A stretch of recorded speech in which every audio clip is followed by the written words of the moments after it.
Mikononi mwangu na gazeti Mwananchi lenye katika ukurasa wake mbele habari iliyopewa kipaumbele ni rushwa kikwazo Tunduma. Wasafirishaji madereva wataja tatizo lilipo huku wachumi wakibainisha hali hiyo inavyoathiri taifa kiuchumi na kidiplomasia. Serikali yaonya, yatoa maelekezo, habari katika ukurasa wa 4.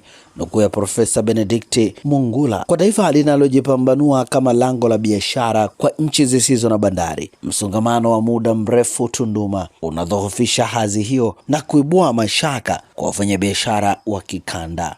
Kilio barabara ya Mbinga chaibuka maziko ya Jenista, habari katika ukurasa wa 3 wa gazeti hili. Habari picha ikionyesha watoto aliyekuwa mbunge wa jimbo la Peramiho Jenista Mhagama wakiteremsha jeneza lenye mwili wa mama yao kaburini wakati wa maziko yaliyofanyika katika kijiji cha Rwanda wilayani Mbinga jana. Milima mabonde siasa Tanzania mwaka 2025, habari katika ukurasa wa 10. Kimya cha tawala hatima ya ACT Wazalendo kwenye serikali ya umoja wa kitaifa, habari katika ukurasa wa 5 wa gazeti hili.